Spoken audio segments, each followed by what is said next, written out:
अस्सलाम वालेकुम friends, everyday science YouTube channel की एक नई वीडियो में मैं आप लोगों को खुशामदीद कहता हूँ। दोस्तों, आज की इस वीडियो में हम 9th क्लास की मैथ की पेयरिंग स्कीम के बारे में बात करेंगे, जिसके मुताबिक आप लोगों को 2026 का सालाना इम्तिहान यानी कि एनुअल एग्जाम का स्मार्ट सिलेबस के मुताबिक से आप लोगों को पेपर आना है। चलिए हम स्टार्ट करते हैं एमसीक्यू से। जो हमारे पास मैथ का पेपर होता है वो टोटल 75 मार्क्स का होता है, और उसमें से टोटल जो आप लोगों को एमसीक्यूज आने हैं वो 15 नंबर के होते हैं, और उनकी डिवीजन कुछ इस तरह से है।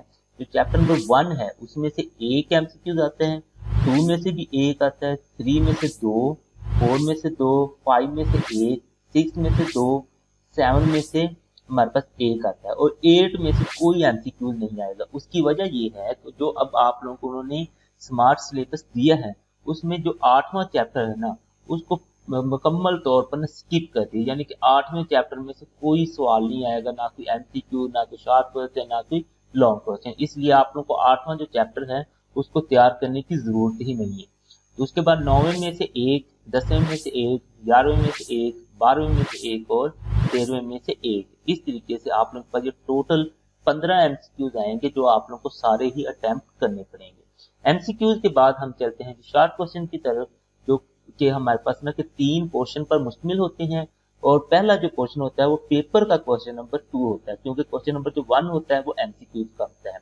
इसमें देखेंगे तो हमारे पास टोटल 9 शॉर्ट क्वेश्चन आएंगे, जिनमें से हमने कोई से 6 हल करने हैं, और इनकी डिवीजन कुछ इस तरह से होगी। चैप्टर नंबर 1 में से 2 आएंगे, 2 में से 2, 3 में से 2, 4 में से 2 और 5 में से 1। इस तरीके से टोटल 9 बनते हैं, जिनमें से हमने कोई से 6 हल करने हैं। इसके बाद हम चलते हैं इसी का दूसरा क्वेश्चन शॉर्ट क्वेश्चन का जो है, और पेपर का जो क्वेश्चन नंबर है वो है 3। इसमें भी हमारे पास 9 शॉर्ट क्वेश्चन आएंगे, जिनमें से हमने कोई से 6 हल करने हैं। इनकी डिवीजन कुछ इस तरह से है।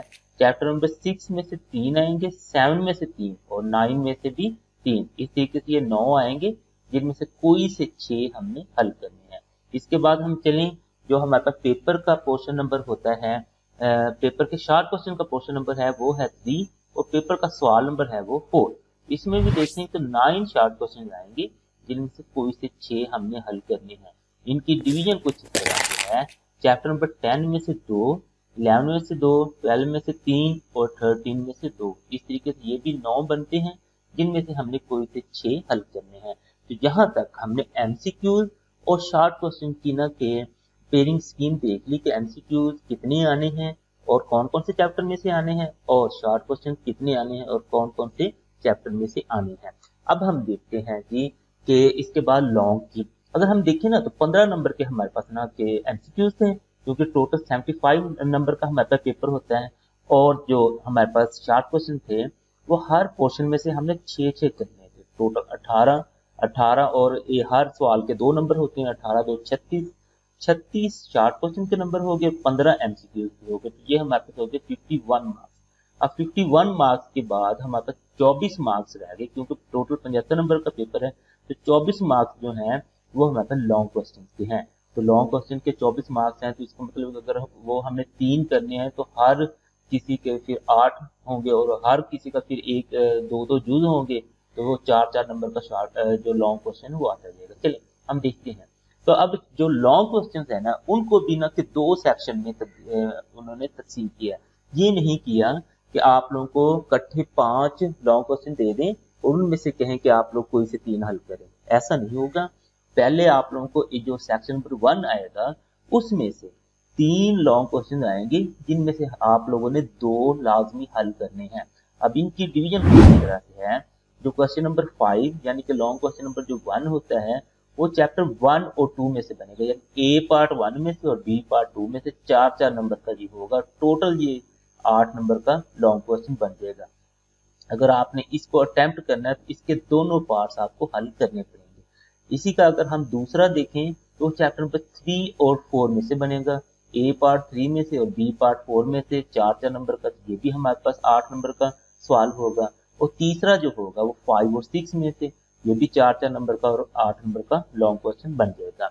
यहाँ पे अगर आप लोग देखें 3 हमारे पास लॉन्ग क्वेश्चन बन रहे हैं, जिनमें से आपने कोई से 2 हल करने हैं। यहाँ पे एक चीज आप लोगों ने ज़हन में लाजमी रखनी है, जो भी सवाल आप लोग अटेम्प्ट करना चाहते हैं, यानी कि अगर आप लोग क्वेश्चन नंबर 5 वाला लॉन्ग अटेम्प्ट करना चाहते हैं तो उसके दोनों पार्ट आप लोग करेंगे। आप लोग ये नहीं करना कि एक पार्ट यहाँ से कर लें, एक यहाँ से और एक यहाँ से। तो ये अगर आप लोग ऐसा करेंगे तो फिर उसने ना कि कोई से 2 पार्ट्स के आपको नंबर दे देने हैं, इस तीसरे पार्ट के उसने नंबर नहीं देने। अब हम चलते हैं लॉन्ग क्वेश्चन के सेक्शन नंबर 2 की तरफ।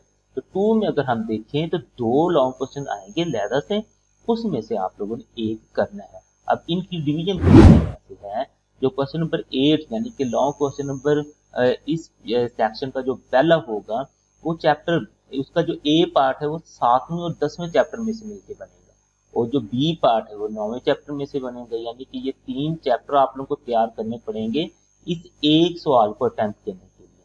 उसका जो क्वेश्चन नंबर 9 है वो चैप्टर नंबर 12 में से उसका ए पार्ट बनेगा, और 11 और 13 जो चैप्टर हैं इन दोनों को मिला के एक आप लोगों का लॉन्ग क्वेश्चन का पार्ट बनेगा। यानी कि अगर आप लोग ये वाला लॉन्ग क्वेश्चन अटेम्प्ट करना चाहते हैं तो 12, 11, 12 और 13 ये 3 चैप्टर आप लोगों को तैयार करने पड़ेंगे। अब आप लोगों पे है कि आप लोग 8वें चैप्टर की 8वें सवाल की यानी कि इस लॉन्ग क्वेश्चन की तैयारी करना चाहते हैं या फिर इसकी करना चाहते हैं। तो मेरे हिसाब से ना ये जो है ना 11वां, 12वां, 13वां ये थोड़ा सा ना आसान होता है, इनमें के आप लोगों के पास ग्राफ्स वगैरह आ जाते हैं और ये थोड़े से लेंथी भी हैं, ये थोड़ा सा ना कि मुश्किल हो जाता है। तो दोस्तों उम्मीद है आपको आज की ये वीडियो अच्छी लगी होगी। वीडियो अच्छी लगे तो इसे लाइक करें, इसे अपने दोस्तों के साथ शेयर करें और हमारा चैनल लाजमी सब्सक्राइब कर लें। Thanks for watching. अल्लाह निगहबान।